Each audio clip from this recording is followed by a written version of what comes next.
سیرت رسول کو سمجھنے سے پہلے عرب کی تہذیب اور روایات کو سمجھنا بہت ضروری ہے۔ عرب تہذیب کے بنیادی قوانین جنگ اور مرافقت تھے۔ مال غنیمت بہت مقدس ہوا کرتا تھا۔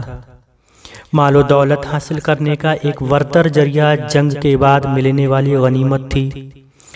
عرب مرافقت سے 3 معنی مراد لیتے تھے: مہمان نوازی، مظلوم کو پناہ دینا اور اپنے قبیلے کے قوانین کا احترام کرنا۔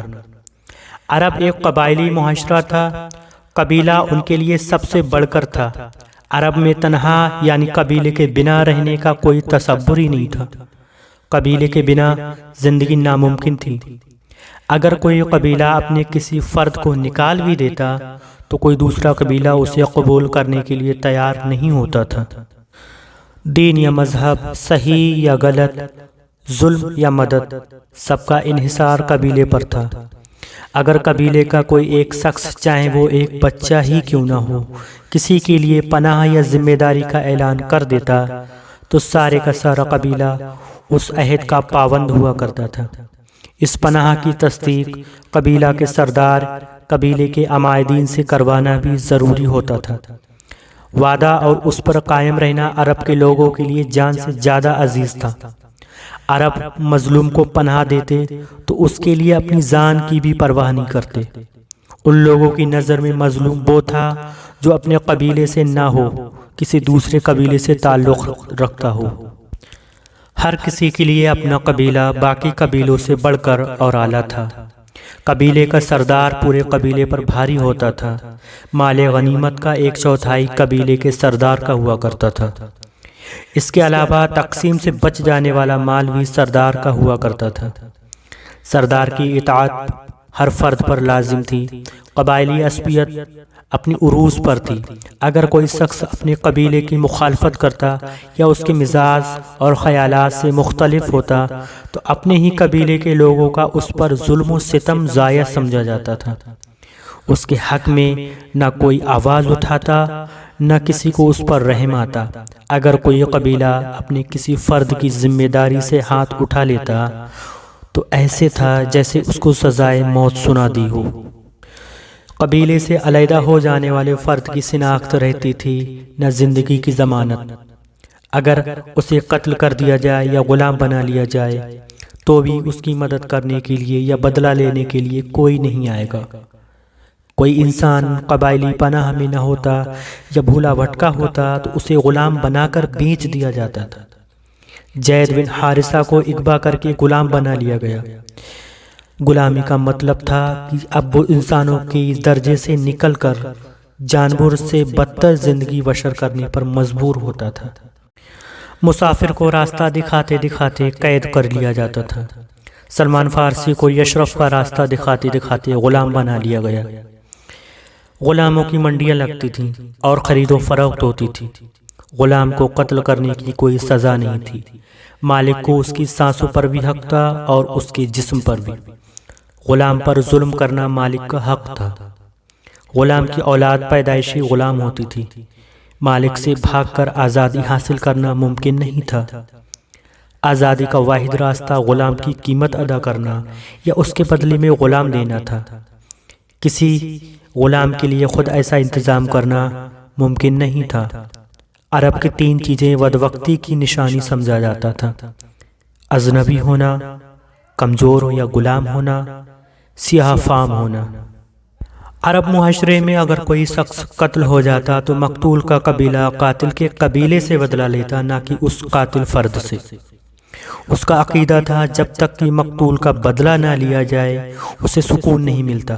اس کی روح الو بن کر بیابانوں میں بھٹکتی رہتی ہے۔ وہ روح ہر وقت پیاس پیاس کہتی رہتی ہے جب تک اس کے قتل کا بدلہ لے لیا جائے۔ اگر اس کے قتل کا بدلہ لے لیا جاتا ہے تو اسے سکون مل جاتا ہے۔ اسلام سے پہلے قتل کا گناہ نہیں سمجھا جاتا تھا۔ اگر کوئی قبیلہ طاقتور ہوتا تو اسے خون بہا 10 اونٹ ادا کر دیا جاتا۔ یہ تھی انسانی زندگی کی کل قیمت۔ قبیلے کے افراد کی تعداد مال، جانور، اسلحہ، علاقہ اور جنگ کرنے کی اہلیت قبیلے کو کمزور یا طاقتور بناتی تھی۔ طاقت ہی سب کچھ تھی۔ کمزور قبیلے کے لوگ کچھ مطالبہ نہیں کر سکتے تھے۔ کمزور قبیلوں کے حقوق نہ ہونے کے برابر تھے۔ ہر قبیلہ قاضی تھا اور فیصلہ لینے میں آزاد۔ باپ کی غلطی کا بدلہ بیٹے سے اور بیٹے کی غلطی کا بدلہ باپ سے عام تھا۔ ایک سردار کی خواہش پر ہزاروں لوگوں کی جنگ کر کے قتل کر دیا جاتا۔ عرب میں رہنے والوں کا اثاثہ یہ ہوا کرتا تھا: خیمہ جو انہیں دھوپ گرمی سے بچاتا، اونٹنی جو سواری اور دودھ کے کام میں آتی، تلوار جو ان کی حفاظت کے کام میں آتی۔ عورت کو بھی کچھ قبائل اثاثہ ہی سمجھتے تھے اور اسے دوسرے مال کی طرح سمجھا جاتا تھا۔ اونٹ کی سواری سب سے بہتر سمجھی جاتی تھی۔ صحرا کا سخت موسم، کئی دن تک پانی کے بنا زندہ رہنا اونٹ کی اہمیت کو اور اضافہ کر دیتا تھا۔ اونٹ 10 دن تک صحرا کے سخت موسم میں اپنی پوری قوت کے ساتھ سامان اٹھا سکتا تھا۔ اونٹ کی غذا جھاڑیاں تھیں۔ ایسا لگتا جیسے اللہ کریم نے یہ جانور صحرا میں رہنے والے انسانوں کے لیے ہی پیدا کیا ہو۔ زیادہ اونٹ رکھنے والے کو امیر اور خوشحال سمجھا جاتا۔ خچر اور گھوڑے بھی سواری کے کام میں آتے تھے، لیکن صحرا کے سخت اور لمبے سفر کے لیے مناسب نہیں تھے۔ سفید خچر بہت ہی قیمتی تصور کیا جاتا تھا۔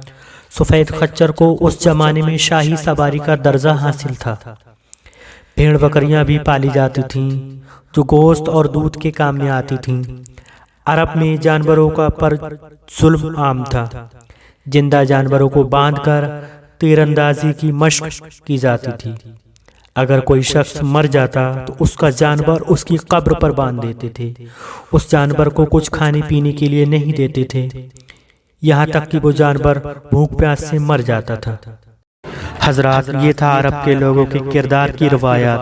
انشاءاللہ آگے کی ویڈیو میں ہم آپ کو عرب کے لوگوں کی زندگانی، ان کا پہناوا، ان کی بھاشا، ان کی شادی، ان کا گھر، عورتوں کا درجہ یا بیٹی کا درجہ، حج کرنے کا طریقہ، بت پوجا، الحمدللہ سب ہم آپ کو بتائیں گے اگلی کی ویڈیو میں۔